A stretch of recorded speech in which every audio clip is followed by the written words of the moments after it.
ஆசிரியர்களும் இந்த பாடசாலையினுடைய முத்தேவிகள் என்று சொன்ன பொழுது முதற்கட்டமாக போகின்றவர்கள். அவர்களுடைய துறை எங்களுடைய பாடசாலை ரீதியாக துறை சார்ந்த ஒரு இழப்பு. விஞ்ஞானத்துறை, வணிகத்துறை, ஆங்கிலத்துறை, துறை சார்ந்த உண்மையில் ஒரு இழப்பு தான். இந்த 3 பேருக்கும் 10 ஆசிரியர்கள் எங்களுக்கு இல்லை. இருந்தாலும் நான் அவர்களை விடுவிக்க வேண்டிய ஒரு நிலை, அவர்களுடைய சேவை காலம், அவர்களுடைய குடும்ப நிலை, இதுகள் எல்லாவற்றையும் பொறுத்து உண்மையில் அவர்கள் தங்களுடைய இன்னொரு புதிய சேவை நிலையத்துக்கு போய் தங்களுடைய பிள்ளைகளையும் அவர்கள் பார்க்க வேண்டிய ஒரு தேவை இருக்கிறது. அந்த வகையில் அவர்களுடைய கடின உழைப்பு, அவர்களுடைய இந்த சேவை எங்களுடைய இந்த பாடசாலைக்கு கிடைத்திருக்கிறது. உண்மையில் சிவஸ்ரீ மிஸ்டர் நான் அதில் சொல்ல மறந்துவிட்டேன். தொடர்ச்சியாக 100% அன்றைக்கு டீமுக்கு வந்தவர்கள் கூட இந்த தொகுதி பாடங்கள் எல்லாவற்றையும் பார்த்து சங்கீதம், நடனம்,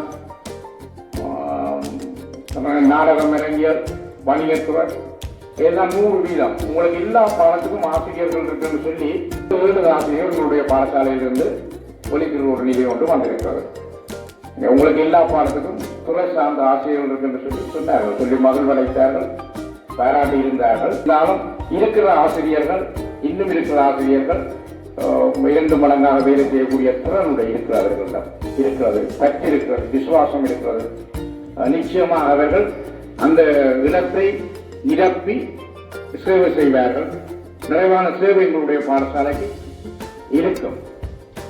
அந்த வகையில் அந்த ஆசிரியர்களை நான் மீண்டும் உங்களிடத்தில் உங்கள் சார்பாக நான் பழையவர்களுக்கு குறைந்த காலம் இருந்தாலும் ஒரு நிறைவான அனுபவத்தை அவர்கள் வந்திருக்கிறார்கள். நான் கற்பித்த பாடசாலையில் ஒரு 13 ஆசிரியர்களும் 300 மாணவர்களும் கொண்ட பாடசாலை தான் கற்பித்திருப்பேன்.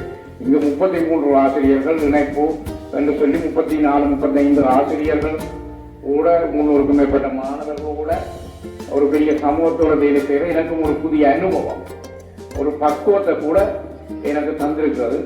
அந்த வகையில் கடந்த வாரம் எங்களுடைய பாடசாலைக்கு வெளிய மட்ட மேற்பார்வைக்கு வந்திருந்த போதும் எங்களுடைய ஆசிரியர்களுடைய அந்த எந்த விதமான அழுத்தமும் இல்லாத ஆனால் உள்ளார்ந்த ரீதியாக மேற்கொண்ட செயற்பாடுகள் எங்களுடைய பாடசாலைக்கு நல்ல புள்ளியை பெற்று தந்திருக்கிறது.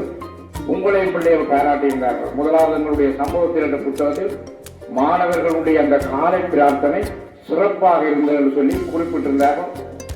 அந்த இடத்தில் உங்களுக்கு நான் இந்த இடத்தில் மாணவர்களுக்கு ஒரு நம்பிக்கை தெரிவித்துக் கொள்வேன். நீங்கள் அந்த இடங்களில் நீங்கள் நடந்து கொண்ட விதம், வகுப்பறையில் இருந்து கொண்ட விதங்கள் எல்லாம் பாராட்ட பெற்றது. கவர்மெண்டால் அந்த புத்தகத்தில் நோட் பண்ணப்பட்டது. அதுக்கெல்லாம் இந்த ஆசிரியர்களுடைய உழைப்பு காரணமாக அதையெல்லாம் கேரளினா மிஸ்ஸுக்கு அந்த பள்ளிக்கூடம் போட வேண்டிய ஒரு தேவை இருந்தும் காலம் என்று தன்னுடைய அந்த தீர்வுக்குரிய வேலையை நிறைவு செய்து வந்து சென்றிருக்கிறார்.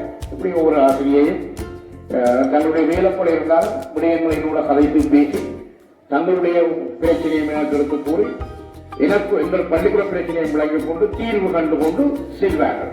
அந்த வகையில் அவ்வாறான ஆசிரியர்களை நாங்கள் இழப்பது அல்லாவிட்டால் அவர்களை கைவிடுவது என்பது ஒரு பேரிழப்பாகும், கற்க முடியாத சூழலாகும். அந்த வகையில் அந்த 3 ஆசிரியர்களை மீண்டும் இடத்தில் நான் பாராட்டி அவர்கள் இதே போன்ற ஒரு சேவையை தாங்கள் செல்லுகின்ற கிராம பாடசாலைகளாகி அங்கு வழங்க வேண்டும் என்று கேட்டுக்கொண்டு விடைபெறுகிறேன்.